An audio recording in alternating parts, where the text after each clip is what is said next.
Everybody, today's workout is all about mobility. So this one's specifically designed for you to do at your desk or your workstation. Now, a number of us have been displaced through this current lockdown, so what we're looking to try and do is often we're working in a sort of space that perhaps hasn't been set up ideally for us. If you're spending large amounts of time at your desk and you want little movement breaks, but you don't necessarily want to go that far away from your desk, or perhaps when you're on the phone or you're doing something you don't actually have to be sitting down for. We can throw a nice little mobility routine just around your hips and pelvis that just allows a bit of functionality, a bit of movement, just a bit of freedom, especially if you've been sitting down for a long time. This will make a nice difference to how you feel on that lower back and that glute area. So I'm going to show you 3 movements we're going to do. The first one will be, just imagine I've just got up from my desk. What I'm looking to do is place my hands on the top of the chair, and I'm just looking to sort of push my hips back, and I'm leaning slightly towards one side, so my weight's going to my left. I'm pushing my hips back away from the chair. Come through nice and tall, so my hips come through to the point where my shoulders, hips and ankles are all nice and lined up. And again, I sit back. It doesn't look like a squat, not bending my knees too much. I'm pushing back through my hips, and my weight transfer is to the right. So if I do that front on, all right, you'll see the lateral movement. So you see my hips are going right out. Now if I'm feeling good, I can go a little bit further with my arms. I really start to get a nice big stretch, okay, down through my hips. Okay, so you start your hands nice and close, but you could take your hands a bit further away and get a bit more range of motion if you felt good with that one there.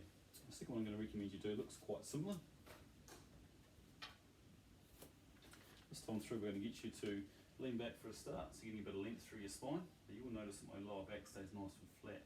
From here, I'm just getting a rotation. So I'm taking my body weight to my left, I'm opening up the left side of my rib cage, my head is following my eyes, should I say, are following my body line. Come back in the middle, and I'm going to do the same thing on the other side. Okay, so I'm just rocking side to side in a rotation. Now, if I'm going to go to that one front on, I'm going to show you without the chair. So what I'm looking to do is actually get my pelvis to lift up on one side and drop down on the other. Good. I'm centered. My pelvis is lifting up on one side and dropping down. What we see a lot of people try and do on this one is just swivel. Okay, it's going to be a rotation. So my rib cage is sort of driving it, and I'm getting a bit of a twisting sensation end on. Okay, nice one to open up the glutes, and nice one to open up the rib cage as well. Now what you can do with that one, if you want to make it a bit more challenging, you have a look down at my feet. If I just turn my feet in, okay, and try and achieve the same thing, it just winds me up a little bit more through my hips. Okay, so I'd certainly start with feet neutral. To make it a little bit more challenging, you could go feet in from there. Last one I'm going to recommend you do, let's just pop one hand on the chair here. Actually, I'm going to go this way. So the leg that's forward is the one closest to the chair. Okay, and the hand that's on the chair is next to the leg that's in front. My back leg, okay, I have my knee locked. So my knee is locked here. Alright, and what I'm looking to do here is I'm looking to move forward through my hip, reach my arm up nice and tall. Okay, so my hips are travelling forward, my arms are reaching nice and tall. So if I was to go side on, okay, remember my chair will be on the left hand side, so my right hip coming forward and my right arm reaching up.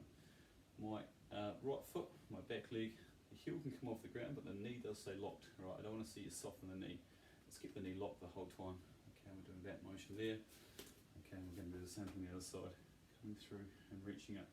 Just make sure the hips move first. Once they get to their kind of end range of motion, you have to reach the arm. Now I'm noticing that on the back leg. Okay, so your stretching and mobility area is on the front of the back hip. And when we sit down for long periods of time, we end up nice and jammed up to this area here. So it really feels good to open up. A nice little 2 to 3 minute routine. What I'd always recommend is go through the routine twice. If you have one side that doesn't move as well as the other side, let's get you doing twice as many repetitions on the side that doesn't move as well. Okay, so for example, my right side just doesn't feel as good, doesn't move as well. Okay, I can't get the same range of motion. I might do 20 on my right side and then do 10 on my left. Okay, I'd always do both sides just for comparison, but always do twice as many on the side that doesn't move as well. Go through a second round. So if we said generally we want 10 on each side, all 3 movements, unless one side doesn't move as well, in which case you're going to double the amount of movement you do on that side. Go through that, nice easy one to do. You could do that multiple times a day. In fact, what I'd probably encourage you to do it kind of once an hour or once every couple of hours, or every time you get up from your desk as you go through your day. Awesome, enjoy.